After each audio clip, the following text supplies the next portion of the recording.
আমরা এই মুহূর্তে রয়েছি লামা বাজারঘাট স্টেশন যে রয়েছে, এখান থেকে মূলত বিভিন্ন এলাকায় নৌকাগুলো যাতায়াত করে এবং রিসোর্টেও এখান থেকেই মূলত যাই। আমরা যে নৌকা দিয়ে যাব সেই এখন ইতিমধ্যে সেটি এসে পৌঁছেছে। ক্যাংপ্রাংয়ের উদ্দেশ্যে রওনা দিয়েছি। এখান থেকে 10 থেকে 15 মিনিটের মতো আমাদের নৌকা জার্নি করতে হবে। আজকের এই নৌকা জার্নিতে আমাদের ভাড়া পড়েছে 500 টাকা।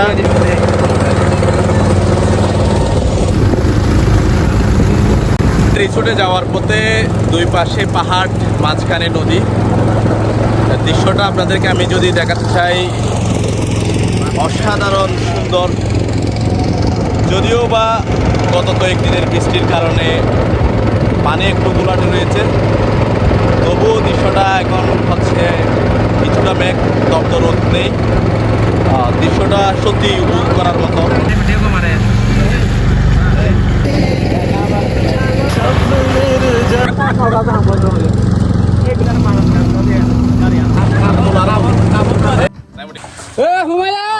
ইতিমধ্যে নৌকা থেকে নেমেছি। আমাদের আরো 10 থেকে 15 মিনিট হাঁটতে হবে রিসোর্টে যেতে। এটা হচ্ছে জিরিপথ। জিরিপথে গত কয়েকদিন বৃষ্টি হয়, এখানে অনেক পানি দেখা যাচ্ছে এবং সেই সাথে জিরিতে যে কোনো মুহূর্তে পানি বেড়ে যেতে পারে। একটু পিচ্ছিল বলেও মনে হচ্ছে, কিন্তু ওয়েদারটা হচ্ছে একদম মোটামুটি ঠান্ডা, গরমও না, অনেক ভালো লাগছে। আমাদের রিসোর্টে যেতে আরও 10 থেকে 15 মিনিট এভাবেই হাঁটতে হবে। আপনারা দেখেন জিরিতে পানি বেশি না থাকলেও মোটামুটি পানি আছে। ব্লগ বানালে দেবী তো। অবশেষে আমরা জিরিপথ হেঁটে পাহাড়ের উপরের দিকে উঠতে শুরু করেছি। আমাদের রিসোর্টে একদম পাহাড়ের উপরে। আরও প্রায় 10 মিনিট হাঁটতে হবে এভাবেই। এখানে ওঠার পথে লিচু গাছও আমরা দেখতে পাচ্ছি। লিচু এখানে অনেক ধরেছে। এখানে যারা রিসোর্টে আসে তাদের জন্যেই তারা যত ইচ্ছা খেতে পারবে। এখান থেকে উঠতে অনেক কষ্ট হয়ে যাচ্ছে, তবুও কষ্ট করে উঠতে তো হবে। লিচু গাছ দেখতে পেয়েছি, আর একটু উপরে ওঠার পর লেবু গাছে দেখতে পেয়েছি এখানে, এবং সেই সাথে ছোটো ছোটো লেবু ধরেছে অনেকগুলা। আপনারা চাইলে এখান থেকেও নিতে পারেন, যেহেতু আমরা কোনো বলি না সেজন্য নিচ্ছি না। অবশ্যই আমরা আমাদের রিসোর্টে এসে পৌঁছেছি। রিসোর্টটাকে যদি আপনাদেরকে দেখায়, চারপাশ একদম টপ হিল, অনেক পাহাড়। দিদি আমাদের জন্য ইতিমধ্যে রান্না করা শুরু করে দিয়েছে। এখানে কি যারা আসবে তাদের জন্য আনলে। ইতিমধ্যে এসে রিসোর্টে পৌঁছেছি। আমাদেরকে ওয়েলকাম ড্রিঙ্কস আমন্ত্রণ জানানো হয়েছে। এখানে বাঁশের মধ্যে লেবুর শরবত দেওয়া হয়েছে।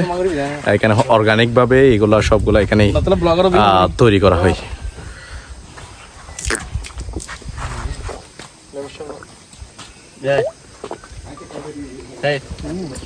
সত্যি অসাধারণ, একদম গ্রামীণ ফিল্ডটা এখানে আপনারা এসে উপভোগ করতে পারবেন। একটু পরে দিদি আমাদের জন্য ইতিমধ্যে রান্না করা শুরু করে দিয়েছে। আপনারা বলবেন, ঠিক আছে? আম বাগানের মধ্য দিয়ে আমরা আমাদের রিসোর্টের দিকে এগিয়ে যাচ্ছি। এখানে হাত ছোঁয়া দূরত্বে আমগুলো দেখতে পারবেন এবং খেতেও পারবেন, কিন্তু এখনো আমগুলো পাকন্দর নাই, এখনো কাঁচা, কিন্তু অত্যন্ত সুস্বাদু। এই হোটেলের সবচেয়ে বিশেষত্ব হচ্ছে তাদের রান্না করা খাবার।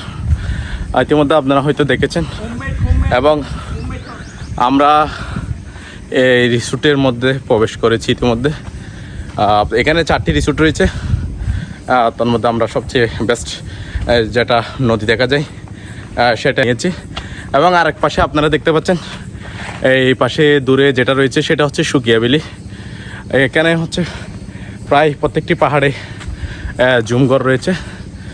নিচে দেখতে পাচ্ছেন মাতামহরী নদী এঁকে বেঁকে বইয়ে চলেছে এবং ঠিক এই পাশে হচ্ছে আমাদের জুমঘর। অত্যন্ত পরিষ্কার পরিচ্ছন্নভাবে এই জুমঘরটি তৈরি করা হয়েছে এবং ভিউ পয়েন্টটা সত্যি অসাধারণ। নিচে নৌকা চলছে, আঁকা বাঁকাভাবে বয়ে গেছে নদী। আমাদের থাকা খাওয়ার সম্পূর্ণ দেখাশোনা করছেন, তাকে আমরা অসংখ্য ধন্যবাদ জানাচ্ছি এত সুন্দর একটা রিসোর্টে নিয়ে আসার জন্য। এখানে কি কি সুবিধা রয়েছে আপনার যদি আমাদেরকে একটু বলতেন। এখানে ওনাদের সবচেয়ে বেস্ট পয়েন্ট হচ্ছে এই এরিয়া থেকে প্রত্যেকটা পয়েন্টই খুব ভালোভাবে দেখা যায়। আর হচ্ছে এখান থেকে সুকিয়াবিলির প্রত্যেকটা ভিউ আপনি পাবেন, কষ্ট করে সুকিয়াবিলি ওঠা লাগবে না। এর উপর দিয়ে মাতামহরী নদী থেকে যত নৌকা যাতায়াত করে সব কয়টাই আপনি দেখতে পারবেন। থার্ড হচ্ছে এখানে কোনো কারেন্ট নাই এই কারণে, কারণ এখানে কারেন্টের দরকারই নাই। কারণ হচ্ছে এখানে যে আপনি লাগাইতে পারেন হিল ভিউটা, এই ভিউ থেকে পুরো খুবই ঠান্ডা আপনার, তার পুরো পরিবেশটা ন্যাচারাল ভিউর মধ্যে, কোনো কারেন্ট নাই, নেটওয়ার্ক নাই, সো খুবই ভালো একটা টাইম স্পেন্ড করতে পারবেন। যেহেতু আমাদের বন্ধু প্রায় প্রতিবার এখানে আসে, সেই জন্য আমরা তার উপর আস্থা রেখেছি। সেই আস্থার প্রয়োজনটা হচ্ছে আজকের এই সুন্দর একটা রিসোর্টে আমরা রাত্রি যাপন করব। এটা হচ্ছে সবচেয়ে এখানকার হিল ভিউ। ক্যামেরার মধ্যে এখানে কেমন আসছে আমরা বুঝতে পারছি না, কিন্তু চোখে আপনারা দেখতে পাচ্ছেন সত্যিই মনোমুগ্ধকর একটা পরিবেশ। এই টপ থেকে আমরা সেটা উপভোগ করতে পারছি। এখানে রাত্রের মধ্যে অনেক সুন্দর লাগবে, যেটা আপনাদেরকে আমরা কিছুক্ষণের মধ্যে দেখাতে যাচ্ছি।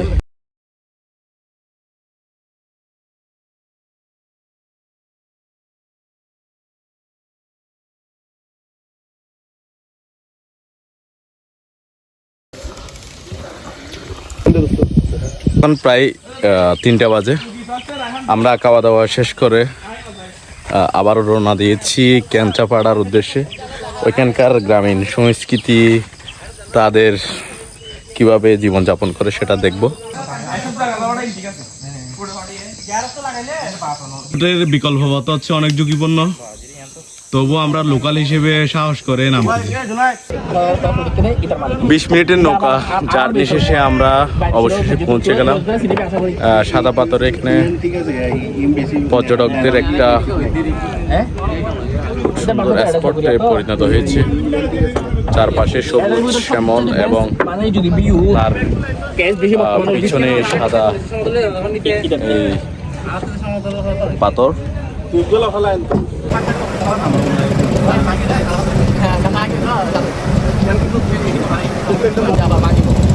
আছে